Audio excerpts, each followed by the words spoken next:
Hi friends, welcome to Mounikrish creations. ಹೇಗಿದ್ದೀರಾ ಎಲ್ಲರೂ? Welcome back to my YouTube viewers. ಇವತ್ತಿನ video ಬಂದುಬಿಟ್ಟು ನೋಡ್ತಿದ್ದೀರಾ ಅಂದ್ಕೊತೀನಿ. ತರಳುಬಾಳ ಹುಣ್ಣಿಮೆ ಬಗ್ಗೆ ಈ ಹಿಂದೆ ಹೇಳಿದ್ದೆ ನಾನು. 9 ದಿನಗಳ ಕಾಲ ಈ ಹಬ್ಬ ನಡೆಯುತ್ತೆ. ನಮ್ಮಲ್ಲಿ ವರ್ಷ ಯಾವಾಗ ಬರುತ್ತೆ ಅಂತ ಹೇಳಿ ಕಾಯ್ತಿರ್ತೀವಿ. ಸೊ ಯಾವಾಗ ಟೈಮ್ ಫ್ರೀ ಆಗುತ್ತೋ ಆಗ ನಾವು ಹೋಗಿ ಬರ್ತೀವಿ. ಒನ್ ಡೇ ಹೋದಾಗ ನಿಮಗೆ ವಿಡಿಯೋನ ಅಪ್ಲೋಡ್ ಮಾಡ್ತೀನಿ, ಅದ್ರ ಬಗ್ಗೆ ಮಾಹಿತಿ ಕೊಡ್ತೀನಿ ಅಂತ ಹೇಳಿದ್ನಲ್ವ. ಸೊ ಆ ವಿಡಿಯೋ ಬಗ್ಗೆ ನೋಡೋಣ ಬನ್ನಿ. ಇವತ್ತು ಬಂದುಬಿಟ್ಟು ಸಂಡೇ. ಸೊ ನಮ್ಮ ಹುಡುಗರು ಶಾಲಾ ರಜೆ ಇರೋದ್ರ ಕಾರಣ ಇವತ್ತು ಹೋಗೋದು ಅಂತ ಹೇಳಿ ರೆಡಿಯಾಗಿ ಹೊರಟ್ವಿ. ಊರಿಂದ ನಮ್ಮಮ್ಮ ಮತ್ತು ನನ್ನ ತಮ್ಮ ಬಂದಿದ್ದರು. ಸೊ ಅವನ ಕಾರಲ್ಲೇ ಎಲ್ಲರೂ ಹೊರಟ್ವಿ. ಈವ್ನಿಂಗ್ 4 o'clock ಆಗಿತ್ತು ನಾವು ಮನೆ ಬಿಟ್ಟಾಗ. ಅಲ್ಲಿಂದ ನಮ್ಮ ಸಿಸ್ಟರ್ ಮನೆ ಹಂಪನೂರು, ಭರಮಸಾಗರಕ್ಕೆ 1-2 ಕಿಲೋಮೀಟ್ರ್ ಆಗುತ್ತೆ.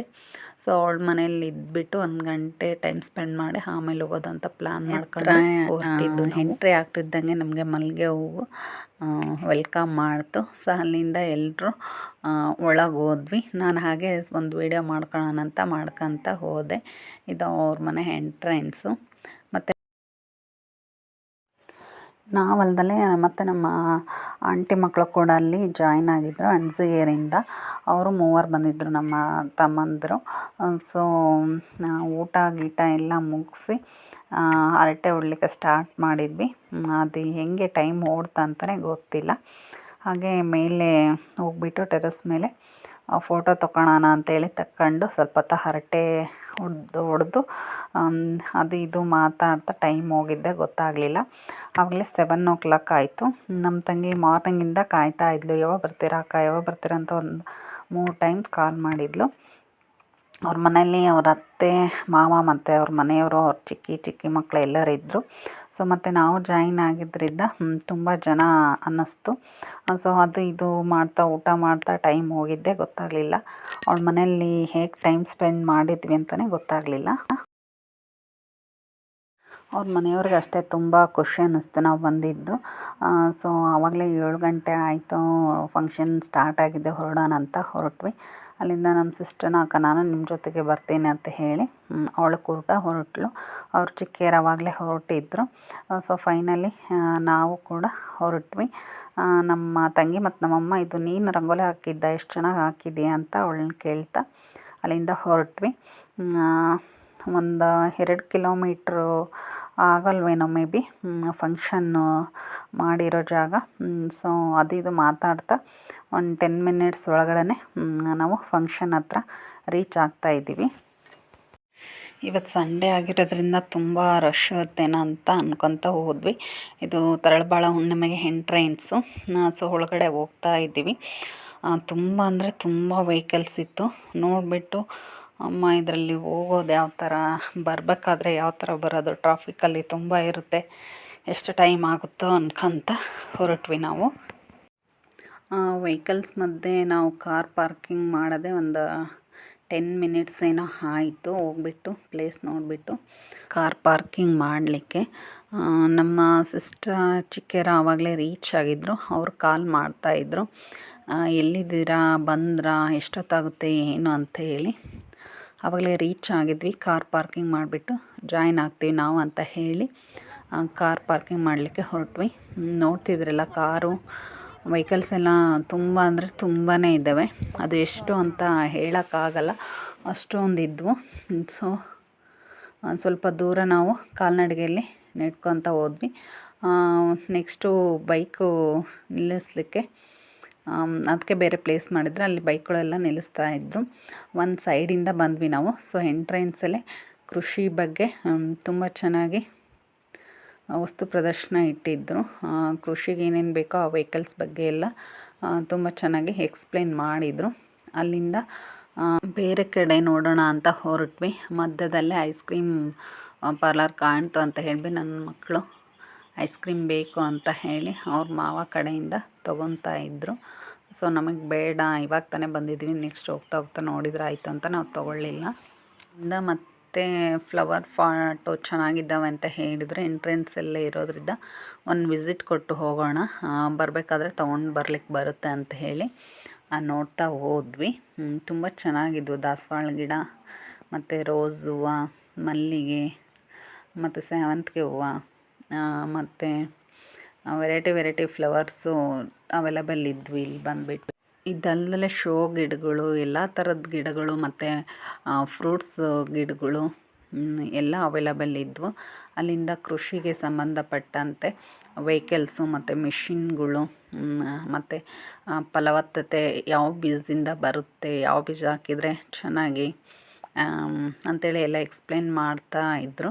ಸೊ ನಾವು ಸ್ವಲ್ಪ ಕೇಳ್ತಾ, ಇಂಟ್ರೆಸ್ಟ್ ಇರೋ ಕಡೆ ಕೇಳ್ತಾ ಒಂದು ರೌಂಡ್ ಹಾಕಿಬಿಟ್ಟು ನೆಕ್ಸ್ಟು ನೋಡೋಣ ಅಂತ ಹೋಗ್ತಾ ಇದ್ವಿ.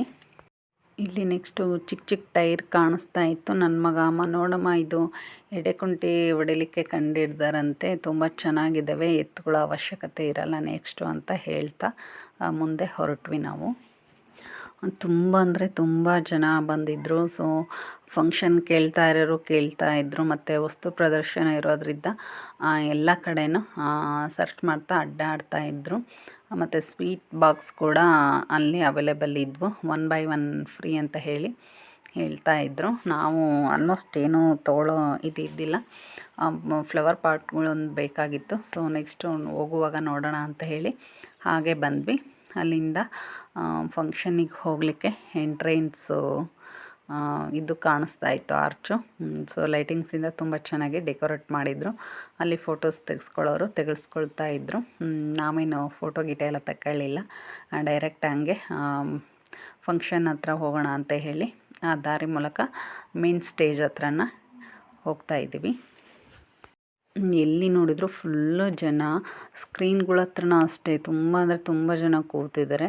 ಆಮೇಲೆ ಸ್ಟೇಜ್ ಮುಂದೆ ನೋಡೋಣ ಅಂತ ಹೋದ್ವಿ, ಅಲ್ಲಿ ಚೇರ್ಗಳೆಲ್ಲ ಫುಲ್ಲಾಗಿ ಎಷ್ಟೊಂದು ಜನ ನಿಂತ್ಕೊಂಡು ಕೂಡ ಪ್ರೋಗ್ರಾಮ್ನ ವಾಚ್ ಮಾಡ್ತಾಯಿದ್ರು. ಮತ್ತು ಸ್ಕ್ರೀನ್ಗಳು ಒಂದು 8-10 ಸ್ಕ್ರೀನ್ ಇದ್ವು. ಅಲ್ಲಿ ಅಷ್ಟೇ ತುಂಬ ಜನ ತಾಟ್ಬಲ್ಲು, ಚಾಪೆ ಈ ಥರ ಎಲ್ಲ ಹಾಸ್ಕೊಂಬಿಟ್ಟು ಅಲ್ಲೇ ಕೂತು ಸ್ಕ್ರೀನ್ ಮುಂದೆನೂ ವಾಚ್ ಮಾಡ್ತಾಯಿದ್ರು. ನಾವು ಹೋಗಿದಾಗ ಪ್ರಭಾ ಮಲ್ಲಿಕಾರ್ಜುನ್ ಅವರ ಸ್ಪೀಚ್ ಇತ್ತು.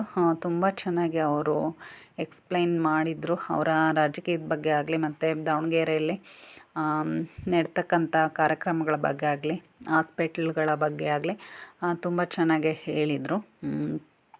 ಮತ್ತು ಸ್ವಲ್ಪ ಏಜ್ ಆದವರಿಗೆ ಹಾಸ್ಪಿಟ್ಲ್ ಕಡೆಯಿಂದ ಸ್ವಲ್ಪ ರಿಯಾಯಿತಿ ತರಬೇಕು ಅಂತ ಅಂದ್ಕೊಂಡಿದ್ದೀವಿ.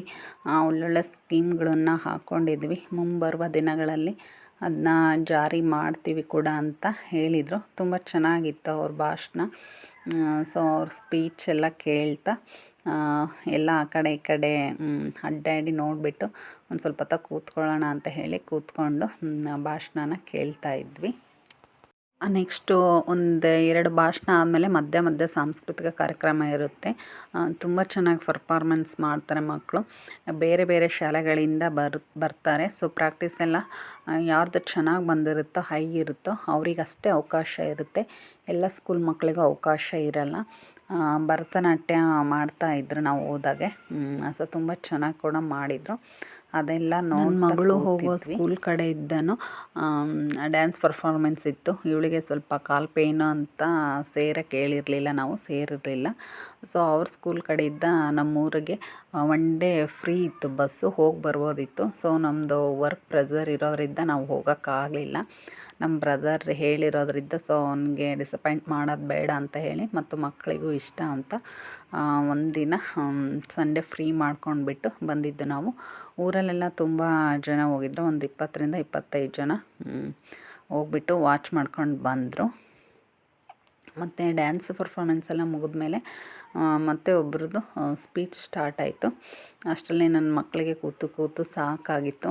ಸೊ ಒಂದು ವಿಸಿಟ್ ಕೊಟ್ಟು ಬರೋಣ ಅಂತ ಹೇಳಿ ಹೊರಟ್ವಿ. ತುಂಬ ಚೆನ್ನಾಗಿ ಬಂದಿದ್ವು ಅಂಗಡಿಗಳೆಲ್ಲ. ಸೊ ಒಂದೊಂದೇ ನೋಡ್ತಾ ಕೇಳ್ತಾ ತುಂಬ ಎಂಜಾಯ್ ಮಾಡ್ತಾ ಅಲ್ಲಿಂದ ಹೊರಟ್ವಿ. ನಮ್ಮ ಚಿಕ್ಕಿರ ಪಾಪು ಇದು. ಸೊ ನಮ್ಮ ಮಗಳಿಗೆ ತುಂಬ ಅಟ್ಯಾಚ್ ಆಗಿದ್ದ, ಎಲ್ಲೋದ್ರೂ ಅಬ್ಯಕ್ಕಂತ ಬಿಡ್ತಿರ್ಲಿಲ್ಲ. ಸೊ ನನ್ನ ಮಗ, ಅವಳು ಹಾಗೆ ರೌಂಡ್ಸ್ ಹೊಡಿತಾ ಇದ್ದರು. ಐಸ್ ಕ್ರೀಮು ಮತ್ತು ಪಾಪ್ಕಾರ್ನು ಅದು ಇದು ಎಲ್ಲ ತಿಂತಾ. ಫುಲ್ ಅಂದರೆ ಫುಲ್ ಜನ. ಏನೋ ಇದು ಚೆನ್ನಾಗೈತೆ ಅಂತ ನಾವು ನೋಡ್ತಾ ಮುಂದೆ ಹೋದರೆ ಹಿಂದಿರೋರು ಹಾಗೆ ಉಳ್ಕೊತಾ ಇದ್ರು. ಅಷ್ಟೊಂದು ಜನದಲ್ಲಿ ಎಲ್ಲಿ ಮಿಸ್ ಆಗ್ತಾರೋ ಮಕ್ಕಳಂತ ಭಯದಲ್ಲಿ ಅವ್ರನ್ನ ನೋಡ್ತಾ ಹಿಂದೆ ಹಿಂದೆ ಕರ್ಕೊತ ನೋಡ್ತಾ ಹೋದ್ವಿ. ತುಂಬ ಚೆನ್ನಾಗಿ ಅಂಗಡಿಗಳು ಹಾಕಿದ್ರು. ಬೇಕಾದವರೆಲ್ಲ ತುಂಬ ಚೆನ್ನಾಗಿ ಪರ್ಚೇಸ್ ಮಾಡಿದರು. ನಮಗೇನಲ್ಲ ಅಷ್ಟೊಂದು ಇಷ್ಟ ಆಗಲಿಲ್ಲ. ಸೊ ಹಾಗಾಗಿ ನಾವೇನು ತೊಗೊಳ್ಳಿಲ್ಲ, ಜಸ್ಟು ನೋಡ್ಕೊತ ಹೋದ್ವಿ. ಫ್ಲವರ್ ಪಾಟು ಮತ್ತು ಕೃಷಿಗೆ ಸಂಬಂಧಪಟ್ಟಿದ್ದು ಮಾತ್ರ ಸ್ವಾಮಿಯವ್ರ ಕಡೆಯಿಂದ ಸ್ವಲ್ಪ ಡಿಸ್ಕೌಂಟ್ ಇದೆ, ಹೊರಗಡೆ ಆದರೆ ಸ್ವಲ್ಪ ರೇಟ್ ಆಗುತ್ತೆ ಮೇಡಮ್ ಅಂತ ಹೇಳಿದ್ರು, 20 ರೂಪಾಯಿ.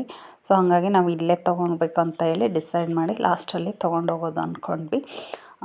ಈ ವಿಡಿಯೋ ನೋಡೋಕ್ಕೂ ಮುಂಚೆ ಯಾರೆಲ್ಲ ಹೊಸಬ್ರಿದ್ರೋ ಅವರು ನನ್ನ ಚಾನಲ್ಗೆ ಒಂದು ಸಬ್ಸ್ಕ್ರೈಬ್ ಮಾಡಿ ವಿಡಿಯೋನ ನೋಡಬೇಕಂತ ಕೇಳ್ಕೊತಾ ಇದ್ದೀನಿ.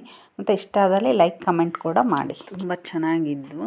ಲಿಂಗಗಳ ಮೂಲಕ ಯಾವ್ಯಾವುದು ಲಿಂಗಕ್ಕೆ ಶಿವನ ಯಾವ್ಯಾವ ಹೆಸರಿದೆ ಅಂತ ಹೇಳಿ ಬರೆದ್ಬಿಟ್ಟು ಇಟ್ಟಿದ್ರು. ತುಂಬ ಚೆನ್ನಾಗಿತ್ತು. ಮತ್ತು ಒಂದೆರಡು ನಿಮಿಷ ಧ್ಯಾನ ಕೂಡ ಮಾಡೋಕ್ಕೆ ಹೇಳಿದರು. ಅದೆಲ್ಲ ಆಗಿಬಿಟ್ಟು ಲಾಸ್ಟಿಗೆ ಹೊರಡೋಣ ಅಂತೇಳಿ ಹೊರಟ್ವಿ. ಎಲ್ಲ ಮುಗ್ದಾದ್ಮೇಲೆ ಫ್ಲವರ್ ಪಾಟ್ ತೊಗೋಬೇಕು ಅಂತಿದ್ವಲ್ಲ, ತೊಗೊಂಡ್ವಿ. ನನ್ನ ಮಗಳು ಎತ್ಕೊಂಡು ಬಂದಳು. ಒಂದು ದಾಸವಾಳದ ಹೂವಿನ ಗಿಡ, ಒಂದು ರೋಜ್ ಹೂವಿನ ಗಿಡ ಮತ್ತು ಮನಿ ಪ್ಲ್ಯಾಂಟ್ ಅಂತ ಬಳ್ಳಿದು, ಅವು 3 ತೊಗೊಂಬಿಟ್ವಿ ಬಂದ್ವಿ. ಮನೆಗೆ ಬರೋದಕ್ಕೆ 12 ಗಂಟೆ ಆಯಿತು. ಸೊ ತಿರ್ಗಾ ದಿನ ಮಾರ್ನಿಂಗು ಅದರಿಂದ ಒಂದು ಹೂವು ಅರಳಿತ್ತು. ತುಂಬ ಚೆನ್ನಾಗಿ ಅರಳಿತ್ತು, ದೊಡ್ಡದಾಗಿ. ನೋಡಿಬಿಟ್ಟು ತೊಗೊಂಡೆ. ಅದನ್ನು ಪೂಜೆ ಮಾಡಬೇಕು ಅಂತೇಳಿ ಕಿತ್ಕೊಂಡೆ. ಸೊ ಹೂವಿನ ಗಿಡ ಎಲ್ಲ ನೀರು ಹಾಕಿದ್ರಿಂದ ಸ್ವಲ್ಪ ಬತ್ತಿದಂಗೆ ಆಗಿದ್ವು. ನೆಕ್ಸ್ಟ್ ಡೇಗೆ ಚೆನ್ನಾಗಿ ಅನಿಸಿದ್ವು. ಸೊ ಇದನ್ನು ಎಲ್ಲೆಲ್ಲಿ ಹಾಕಬೇಕು ಅಂತ ಏನೋ ಟೈಮು ಆಗಂಗಿಲ್ಲ. ನನ್ನ ಮಗ ಹಾಕನ್ ಬಾರಮ್ಮ ಅಂದ. ಅಪ್ಪಿ ಟೈಮ್ ಇಲ್ಲ, ಸುಮ್ಮನೆ ರಪ್ಪಿ ನಾಳೆ ಈವ್ನಿಂಗ್ ನೋಡೋಣ ಅಂತ ಹೇಳಿದ್ದೆ. ಸೊ ನೋಡೋಣ, ಇವತ್ತು ಈವ್ನಿಂಗ್ ಏನಾರ ಬಂದರೆ ಯಾವ ಪ್ಲೇಸಲ್ಲಿ ಹಾಕಬೇಕು ಅಂತೇಳಿ ನೋಡಿ ಹಾಕಬೇಕು. ಆಲ್ಮೋಸ್ಟ್ ತುಂಬ ಗಿಡಗಳು ಹಾಕಿದ್ದೀವಿ. ಒಂದೊಂದು ಗಿಡ ಚೆನ್ನಾಗಿ ಬಿಡ್ತಿದ್ದಾವೆ, ಒಂದೊಂದು ಗಿಡ ಹೋಗಿದ್ದಾವೆ. ಸೊ ಇಷ್ಟು ವೀಡಿಯೋಸು ತರಳಬಾಳ ಹುಣ್ಣಿಮೆ ಬಗ್ಗೆ ನಿಮಗೆ ತಿಳಿಸಿದ್ದೀನಿ. ತುಂಬ ಅಂದರೆ ತುಂಬ ಚೆನ್ನಾಗಿರುತ್ತೆ. ನಮ್ಮ ಸಿಸ್ಟರ್ ಮನೆಯವರು 9 ಡೇಸ್ ಇದು ಇರೋದು ಪ್ರೋಗ್ರಾಮು. ಒಂದು ದಿವಸನೂ ಮಿಸ್ ಮಾಡಿಲ್ಲ. 9 ಡೇಸೂ ಹೋಗಿದ್ದಾರೆ. ಯಾಕಂದರೆ ಹತ್ತಿರ ಆಗಿರೋದ್ರಿಂದ ಡೈಲಿ ಹೋಗಿ ವಿಸಿಟ್ ಕೊಟ್ಟು ಬಂದಿದ್ದಾರೆ. ನಮಗೂ ಹೋಗಿ ಬಂದಿದ್ದು ತುಂಬ ಖುಷಿ ಅನ್ನಿಸ್ತು. ಫಾರ್ ಎ ಚೇಂಜ್ ಕೆಲಸ ಅಂತ ಕೆಲಸದ ಒತ್ತಡದಲ್ಲೇ ಇದ್ವಿ. ಒಂದು 4-5 ಅವರಲ್ಲಿ ಸ್ಪೆಂಡ್ ಮಾಡಿ ಬಂದಿದ್ದು ಒಂಥರ ಮನಸ್ಸಿಗೆ ಏನೋ ಖುಷಿ ಅನ್ನಿಸ್ತು. ನೆಕ್ಸ್ಟ್ ಡೇ ಸೋಮವಾರ ಹೂವಿಂದ ಪೂಜೆ ಗೀಜೆ ಎಲ್ಲ ಮುಗಿಸ್ಬಿಟ್ಟು ನೆಕ್ಸ್ಟ್ ಡೇ ಯಥಾ ಪ್ರಕಾರ ಸ್ಟಿಚ್ಚಿಂಗಿಗೆ ಕೂತ್ಕೊಂಡ್ವಿ.